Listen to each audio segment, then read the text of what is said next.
The Valkyrie drifted through the void, her hull gleaming in the cold starlight.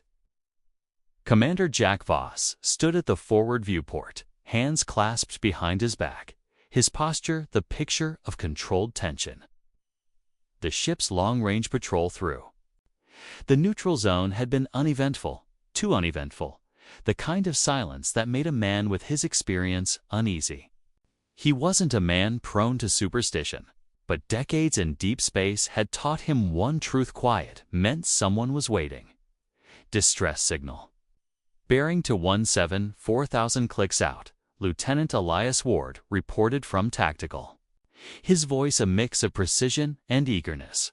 He was young, sharp, and ambitious, his crisp uniform betraying none of the restless energy behind his eyes.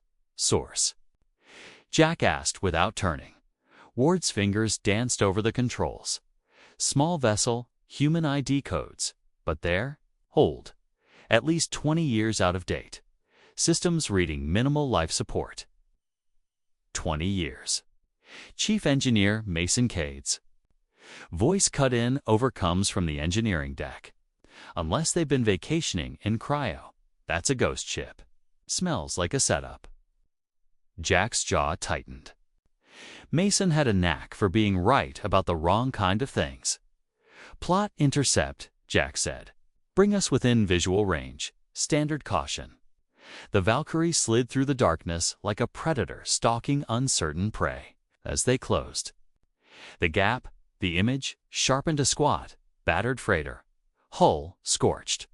Its beacon pulsing in a steady pattern of distress. No heat signatures beyond one life form, Ward reported. Reading erratic, could be injured. Jack stared at the vessel. Mason, I want scans for anything unusual: power signatures, weapon charges, the works. Already on it, Mason replied. A pause, then, Commander. There's a power spike in their aft section. Doesn't match anything in the registry. It's shielded, but I'm picking up fluctuations in the electromagnetic spectrum. Ward glanced over. Trap. Jack finally turned from the viewport, his eyes hard. Likely. He'd seen this kind of bait before: too much damage to be threatening, just enough distress to spark a rescue. And rescues were a dangerous instinct. All stop. Hail them. Ward tapped the comms panel. Unidentified freighter. This is Commander Jack Voss of the USS Valkyrie. State your condition. Static filled the bridge, followed by a weak, ragged voice. Help, power failing, can't. The feed cut abruptly. Mason's voice snapped in. Commander, that power fluctuation just spiked before the sentence was finished. The Valkyrie shuddered violently. The lights dimmed, consoles flickered, and a deep, bone-vibrating hum filled the ship. EMP field, Ward barked, slamming at his controls. Shields offline, weapons offline, FTL drive unresponsive. All primary systems just got fried, Mason reported grimly. It's not a standard pulse, it's a dampener field, constant emission. They've got us locked in a technological chokehold. Jack's mind calculated rapidly. No shields. No weapons, no jump drive, and they were sitting in the middle of open space. How many ships? Ward's scanners pinged, but the display was a smear of static. He worked the filters, jaw tightening. Multiple cloaked contacts. At least 6. Closing fast. A flicker of movement outside the viewport, a shimmer, like heat, distortioning. Then a sleek, angular vessel emerged from the void. Its hull bristled with plasma cannons, the jagged lines of its design unmistakable. Threx Dominion. A smooth alien voice slithered into the bridge, overcomes, dripping with superiority. Human vessel Valkyrie, you are disabled. Surrender immediately, and your crew will be spared. Jack's reply was calm, almost bored. I've heard that before, usually from people who don't know what they're getting into. The voice ignored the jab. You have 30 seconds to comply. Ward's console pinged again, boarding. Craft signatures, small and fast, already breaking formation to latch onto their hull. Mason, status. Jack asked. Nothing good, Mason said. I can't restore shields without power. Can't restore power without breaking the dampener field, and can't break the field without power. It's a closed loop. They've got us dead in the water. Jack allowed himself the briefest exhale. Not dead yet? Ward glanced at him. Sir, they'll be on us in under a minute. The commander's gaze returned to the viewport, to the alien ships gliding into position like vultures over a carcass. He'd been here before, surrounded. Stripped of options. That was when humans were most dangerous, when the enemy thought they'd won. He tapped his comm. All hands, prepare for potential boarding action. Lock down sensitive systems, wipe non-essential data caches, and get creative. They want this ship intact, Will. Make sure they regret that. A ripple of tension ran through the bridge. Crew Ward's fingers hovered over his controls, already shifting systems to manual overrides. Mason's voice came through again, sharp with resolve. You want me to keep her breathing, Jack? Keep her breathing, Jack said, eyes narrowing. At the Threx flagship. And if you can, make her bite. The alien voice returned, colder now. Your time is up, human. Prepare for boarding. The first boarding craft latched onto the Valkyrie's dorsal hull, the reverberation echoing through the ship. Somewhere deep inside, the faint hiss of cutting torches began. Jack didn't move from the viewport. His voice was calm, but the edge in it could cut steel. They think they've won, he said quietly, almost to himself. Let's make sure they're wrong. The bridge lights flickered again as the EMP field pressed against their systems. The hum of alien power surrounding them like a tightening noose. The enemy ships closed in, their dark hulls blotting out the stars.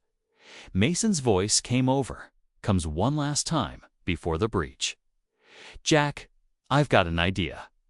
It's risky, stupid, and probably illegal in half the galaxy. A slow smile crept across the commander's face. My favorite kind. The cutting torches flared white-hot. The hull began to peel. And the first shadow of a Threx soldier appeared in the breach. The trap had been sprung, but for whom was still very much in question. The breach widened in a shower of molten metal. And the first Threx warrior stepped through alar than any human, its segmented armor gleaming in the dim emergency lighting. The alien's compound eyes glinted with predatory intent, its tri-pronged weapon humming with a low, menacing energy. Commander Jack Voss didn't flinch. From the engineering deck, Mason Cade's voice came through the comms. Gravity control is still mine, he said, his tone a mixture of mischief and defiance. Hold on to something. A split second later, the deck beneath the Threx soldiers lurched. Gravity spiked to triple normal, pinning them to the floor with a metallic thud that echoed down the corridor. Their armor groaned under the sudden strain. Movements sluggish and awkward. On the bridge, Lieutenant Elias Ward's hands blurred over his controls. Diverting auxiliary power to emergency repair drones. They weren't built for combat, but the small insect-like machines could be directed to slam into joints and weapon grips, prying at armor seals and disrupting the invaders' formation. Ward's jaw was tight, his focus absolute. But a flicker of satisfaction crossed his face as the first drone's impact sent a Threx rifle spinning away into the darkness. Jack keyed the ship-wide channel. All crew, adapt and improvise. We hold them at every junction. Mason, keep them dancing. Roger that, Mason replied, his fingers flying over a patchwork of controls. He rerouted gravitational fields in short, violent bursts, first crushing the invaders under heavy pull, then yanking them upward into the ceiling with a sudden inversion. The clang of armored bodies striking steel echoed through the Valkyrie like a drumbeat, despite the improvised defense. The situation was deteriorating.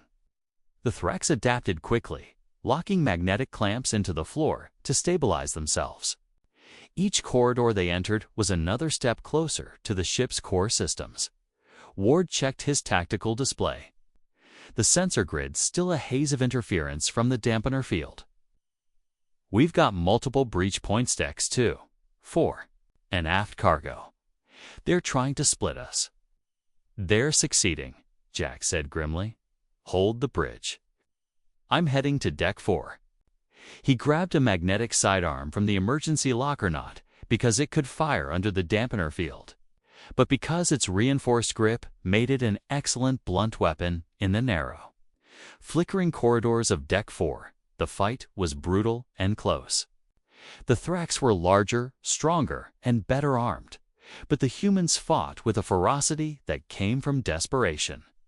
Crewmen wielded shock batons, heavy tools, and anything else with weight and reach. Jack's sidearm cracked against a Threx's helmet, the impact ringing in his bones. And the alien staggered just enough for a young crewman to drive a pry bar into the gap between armor plates. Through it all, Mason's voice was a constant presence in Jack's ear, updating power flows and manipulating the ship's infrastructure to create every possible advantage, slamming blast doors shut to isolate enemy squads, venting atmosphere from non-essential compartments to force them into choke points. Still, they were losing ground.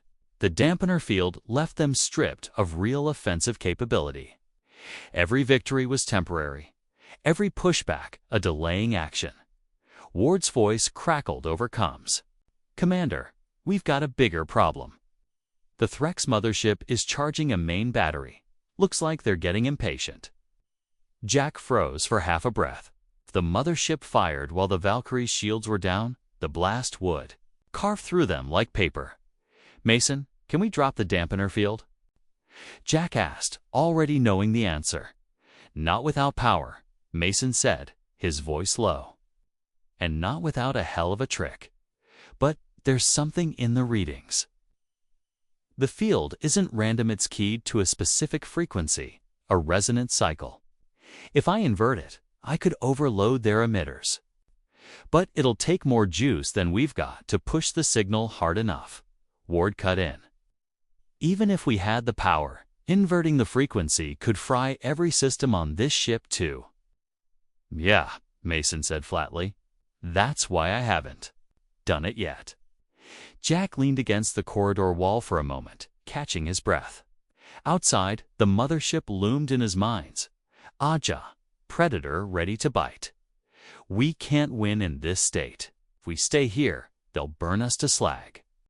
So we changed the state. Ward hesitated. Meaning? Jack's voice hardened. Meaning we take the Valkyrie beyond anything the Threx have ever imagined. Mason, what if we stop thinking about restoring the ship to normal and start thinking about making her something else entirely? There was a pause on the comm, followed by Mason's dry laugh. Now you're speaking my language. We've got pieces prototype overdrive reactor, Hall Nanot upgrades, experimental AI cores. None of it's field tested and half of it's technically contraband. Then it's perfect, Jack said. Ward, how much Threx gear can we recover from the borders? Ward's hands flew across the tactical panel, already pulling weapons and power cells off anything that hits the deck. I can get engineering. A steady flow of alien hardware. The idea took shape quickly, the impossible starting to feel tangible. They couldn't power their systems the usual way. But with scavenged Threx energy cores linked into the Valkyrie's crippled grid, they might generate a surge strong enough to invert the dampener field and push the ship into an entirely new operational tier. It would be dangerous, unstable, and possibly catastrophic. But it was a plan. Jack cut through another corridor, dispatching a lone Threx with a brutal shoulder check that sent the alien crashing into the bulkhead. Mason, start tearing into anything you need. If it's bolted down, unbolt it. If it's welded, cut it. The engineer's tone shifted into something grim and determined. I'll need time and I'll need Ward to feed me every ounce of alien tech he can get his hands on." "You'll have it," Jack said. The next minutes blurred into a frenzy of controlled chaos. Ward coordinated scavenger teams, each squad dragging alien weapons, armor, and power packs to engineering. Mason's crew ripped open crates in the secure vault, hauling out prototype components that had been locked away for years under testing labels that were little more than bureaucratic stalling dot in the background. The dampener's oppressive hum remained constant, a reminder that they were still under the Threx's thumb for now. The boarding actions became sporadic as the aliens pulled back to regroup, but no one on the Valkyrie mistook it for mercy. The enemy was merely preparing for the next blow. Jack returned to the bridge, his uniform streaked with grime and blood, his eyes locked on the tactical display. The mothership still loomed, its weapon arrays glowing faintly. "Ward, status. We've secured 23 Threx power cores, 12 weapons arrays, and 3 armor segments with integrated shielding nodes," Ward reported. "All en route to engineering. Mason's working on integration. Tell him he's got as long as it takes for them to charge that main gun," Jack said. Ward checked the timer. "Then he's got 12 minutes. Jack didn't respond. 12 minutes to turn a crippled ship into something the Threx wouldn't understand until it was too late. On the come, Mason's voice came back, low but laced with anticipation. "Jack, if we pull this off, the Valkyrie won't just be back online, she'll be something else entirely. Faster, stronger, smarter. She'll be running hot enough to burn through the void itself." Jack's gaze hardened on the enemy flagship. "Good, because I don't want them to just lose want them to remember why humans are dangerous." Ward glanced at him. "Sir, what happens if the upgrade fails?" Jack allowed himself the faintest of smiles. "Then we go out, making sure. The Threx know they didn't win easily." The cum clicked again. "Commander," Mason said, his voice sharp now, "I'm about to start. This is going to get messy." "Messy's fine," Jack replied. "Just make it work." The bridge lights flickered again as Mason began rerouting power in ways the Valkyrie had never been designed to handle. Deep in the ship's heart, the overdrive reactor began to wake, its containment fields trembling against the surge. Alien cores fed into human systems, their incompatible energies sparking and twisting into something entirely new. Jack stood at the viewport, watching the Threx ships circle. They still thought the Valkyrie was cornered, crippled. That belief wouldn't last much longer. Mason's voice came through one last time before cutting the channel. "You wanted her to bite, Jack? She's about to bite hard enough to take the hand clean off." The mothership's weapon arrays flared brighter, the countdown ticking. In engineering, the air shimmered with the heat of unstable energy, the hum of the dampener beginning to waver. The transformation had begun, and there would be no turning back. The Valkyrie's engineering deck roared with noise and heat, a confined storm of human determination and alien technology. Sparks arced from exposed conduits as Mason Cade crouched over the reactor core, hands buried in its snarling machinery. Sweat ran down his neck, his face lit by the hellish glow of the containment field as he spliced a Threx plasma regulator into the ship's human-built overdrive reactor. The parts weren't meant to fit together, but Mason didn't believe in meant to. Around him, his engineering crew worked in a frenzy. A pile of gutted Threx weapons smoked in the corner, their focusing crystals already wired into jury-rigged capacitor banks. Shielding nodes stripped from alien armor were being welded directly into the Valkyrie's hull supports. The air tasted metallic, every breath infused with the scent of scorched metal and hot circuitry. Mason barked an order without looking up. "I need those emitter coils aligned yesterday. If they're off by even a fraction, we're going to punch a hole through our own reactor instead of the enemy." A young tech scrambled to obey, sliding into place with a coil half her size. Sparks leaped as she locked it in. Mason's wrist display chimed, data scrolling, fast power levels climbing, containment holding, for now. On the bridge, Jack Voss stood over Ward's shoulder, watching the tactical feed. The mothership's MAIN cannon was at 70% charge. A line of smaller Threx escorts had formed a loose perimeter, keeping the Valkyrie boxed in. They were patient in that cold alien way, patient because they thought time favored them. Ward didn't share their optimism. Sir, Mason's pushing the reactor to 180% of max capacity. I didn't know it could go past 100. It can't, Jack said, not taking his eyes off the display. But it will. In engineering, the deck trembled as the overdrive reactor surged again.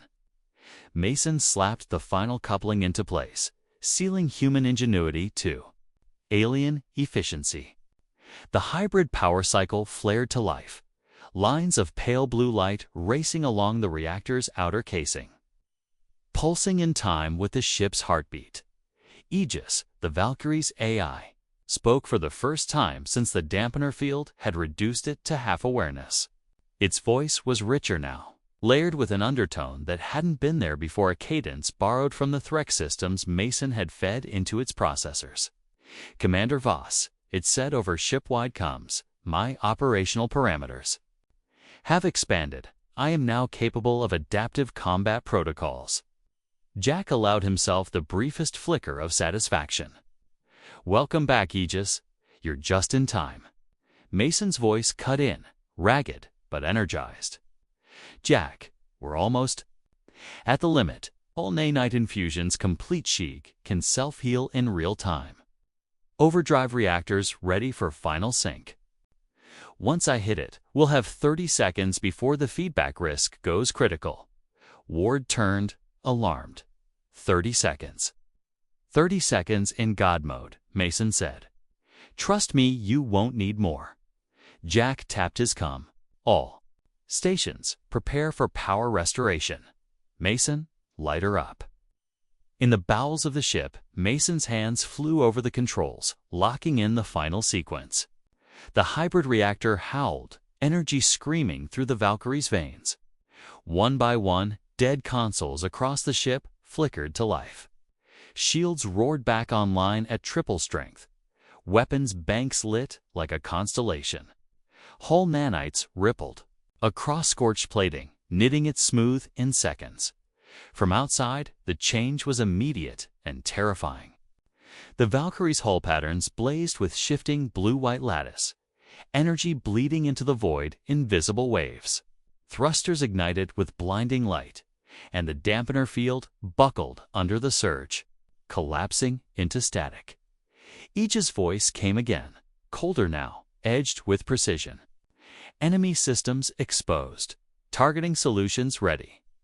On the bridge, Ward's display cleared, showing every Threx ship in perfect detail. The mothership's weapon charge spiked to 90%. Jack's gaze locked on it. Ward test.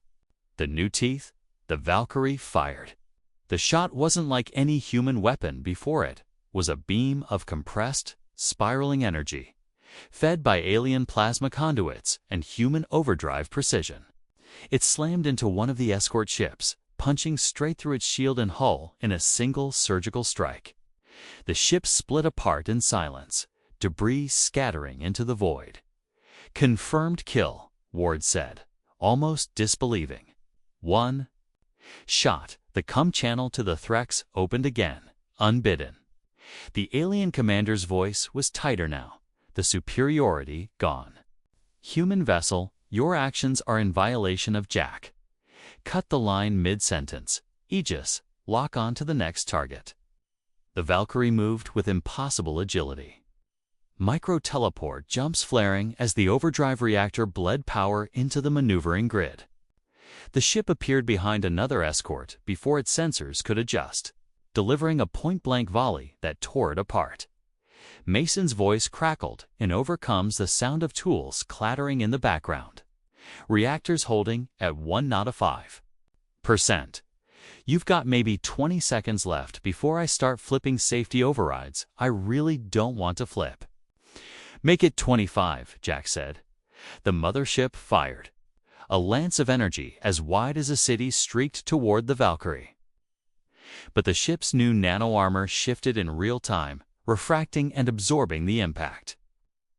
The hull glowed cherry red along the impact site, but the nanites swarmed, dissipating the heat and restoring structure before the bridge crew could finish bracing. Ward exhaled sharply. We just ate a main cannon hit. Jack's eyes didn't leave the tactical feed and were still hungry. They struck back immediately, the Valkyrie's beam lancing across the mothership's forward section. The shields flickered. Something the Threx had clearly not expected. Mason's scavenged frequency inversion began feeding through the beam, destabilizing their defenses with every strike. The Threx formation wavered, escorts breaking to protect their flagship. But Aegis was already adapting, projecting firing solutions that predicted their movements before they made them. The bridge shook with controlled violence as the Valkyrie fired in calculated bursts, each one stripping another piece of the enemy apart. Mason, Jock said, can we push the inversion through wide? Not without frying half-hour. Systems, Mason replied. Then, after a beat, but if we're only planning on running this monster for another 10 seconds, yeah, we can. Do it. The deck lights dimmed as power rerouted. The Valkyrie's glow intensifying until it was painful to look at on external feeds. A ripple of energy expanded from the ship like the wake of a stone dropped into still water. When it touched the nearest Threx craft, its systems died instantly, lights guttering, weapons falling silent. One after another, the escorts went dark. Drifting powerless. Ward's voice was sharp. Sir, we've got them. They're wide open. Jack watched the mothership struggle, its shields flickering erratically. Hold fire. Ward blinked. Hold. They need to know we're choosing to let them live, Jack said. His tone was cold iron. Aegis, open a channel. When the line connected, Jack's voice was low, but carried enough weight to reach. Across the void, you disabled our ship. You thought that made you stronger. All you did was show us how to make it better. If you try this again, you won't get the chance to regret it. He cut the channel. Mason's voice came back, urgent. Jack, we're at critical. The overdrive's about to eat itself. Then let's not be here when it does. Ward, plot us a jump. Ward's fingers moved fast, coordinates locking in now that the dampener was gone. Ready? Punch it. The Valkyrie's thrusters flared once more, the stars stretching into streaks as the ship tore itself free of the battlefield. Then the Threx fleet hung in stunned silence, their mothership still struggling to bring systems back online.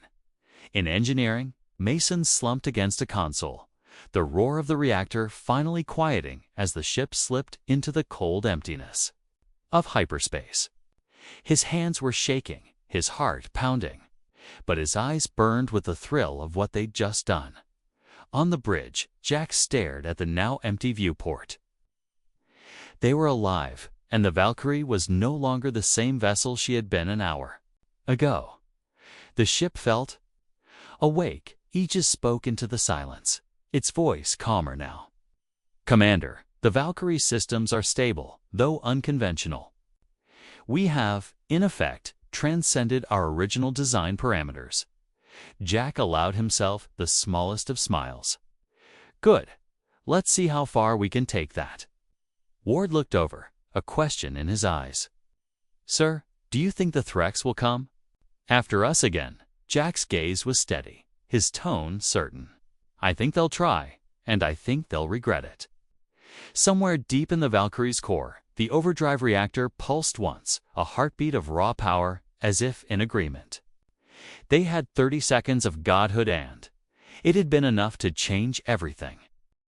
Hyperspace peeled away in a shimmer of fractured light, and the Valkyrie emerged into the cold emptiness of an uncharted sector. The ship moved like a predator returned from the Huntsguard, but more dangerous than it had ever been. On the bridge, Commander Jack Voss leaned against the railing. The low hum of the overdrive reactor beneath his feet, a constant reminder that they were no longer flying the vessel they had once known. Ward stood at tactical, scanning the void. No pursuit detected. If the Threx survived that mess, they're not following. They survived, Jack said. But they're thinking a lot harder about what happens if they catch us. His gaze swept the readouts. How's our core? Mason's voice comes from engineering, hoarse but steady. Stable for now. I've throttled her back to something that won't burn a hole through the hull. We're running hot, but not suicidal.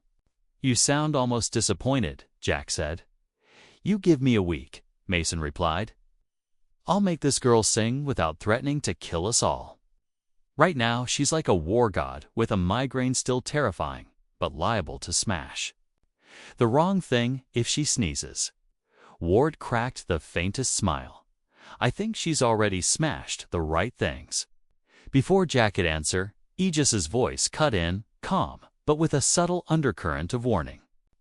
Commander long-range sensors are detecting multiple warp signatures. The pattern matches the Threx Dominion's heavy intercept fleet. Ward's eyes narrowed. They found us faster than I thought. Jack straightened. Mason, how much power can we push before we risk the core again? Full burn. You've got 30 seconds before we're back in the red, Mason said. And no, you're not going to like what happens at second 31. Then we make those seconds count, Jack replied. The intercept fleet arrived. In a sudden ripple of distorted Light 5 warships, each the size of a city, their hulls bristling with weapons. The Threx weren't here to intimidate, they were here to finish the job. The alien commander's voice filled the bridge, brittle with barely restrained fury. Human vessel, you will power down and surrender. This is your only chance. Jack. Let the silence stretch until it was uncomfortable. You had your chance, he said. You wasted it. The Threx ships moved as one, unleashing a wall of plasma fire that streaked toward the Valkyrie. Ward engaged evasive maneuvers, the ship twisting and darting in ways no human vessels should have been capable of. The nanoarmor flexed and shifted, redirecting the worst of the impacts, while Aegis predicted and countered targeting solutions in real time. Return fire. Jack ordered. The Valkyrie's beams tore across the void, precision strikes that gutted the lead warship's engines and split another's weapons array. The Threx adapted quickly, forming a rotating defense line. But Aegis calculated firing vectors that exploited microscopic weaknesses. Each shot hit where it hurt the most. In engineering, Mason monitored the power draw, his fingers dancing over the controls. Jack, we've got 20 seconds of godhood left before the core starts eating itself. You want something dramatic? Now's the time. Jack's eyes locked on the tactical display, the intercept fleet closing in. Ward, give me an opening on the flagship. Ward's fingers flew, plotting a maneuver that would require obscene precision. Got one. You'll have 4 seconds. In their blind spot before they close ranks. That's enough, Jack said. Mason prepped the inversion pulse. The engineer froze for half a breath. That'll fry everything within range, including parts of us. Jack's voice was steady. It'll end this fight. Mason swore under his breath. Fine. On your mark. The Valkyrie darted forward, weaving through enemy fire, her thrusters burning white-hot. The flagship loomed ahead, a fortress of alien steel, its shield lines pulsing with power. Ward brought them into the blind spot. The hull so close Jack could see the battle scars etched into its plating. Mark, Jack said. Mason hit the pulse. A wave of inverted energy burst from the Valkyrie, rolling out like a silent storm. Threx fleet froze mid-maneuver, their systems seizing in perfect unison. Lights guttered, weapons died, engines fell silent. The flagship drifted. Powerless, Ward stared at the display. "They're dead in space." "Not dead enough," Jack replied. "Target the flagship's command section." The Valkyries. Main beam charged, the hybrid reactor screaming as it funneled every drop of remaining power into the shot. The blast carved into the flagship's armored spine, splitting it open in a flare of molten metal. Through the viewport, fragments spun away into the void like embers on a dark wind. Aegis reported in a voice that was almost satisfied. "Enemy command vessel destroyed. Remaining ships are adrift." Mason's voice came over comms, tense. "Jack, that's 30 seconds. I'm shutting her down before she cooks herself." The power bleed was immediate, the Valkyrie's glow dimming as the overdrive reactor settled into a simmer. The ship felt slower, heavier mortal again. Ward looked at the drifting remains of the fleet. "They won't forget this." "That's the point," Jack said. He opened a channel to the nearest surviving Threx vessel. "Tell your Dominion what happened here. Tell them the Valkyrie was crippled, surrounded, and you still couldn't kill her. Tell them what happens when you push humans too far." The channel closed. Silence reclaimed the bridge, the tension bleeding out of the crew in slow, measured breaths. In engineering. Mason leaned back from the console, exhausted but alive. "We're going to need a month in dry dock after this." "Not happening," Jack replied. "Overcomes. We're moving on. We've made our point here." Ward glanced over. "Where to?"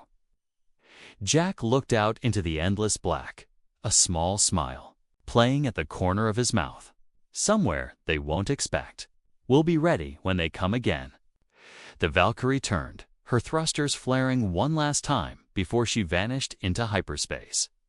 Behind them, the wreckage of the Threx fleet drifted in silent testament to a simple truth that disabling a human ship was never the same as defeating it, and now, across the stars, the name Valkyrie would carry a weight the Threx would never be able to shake.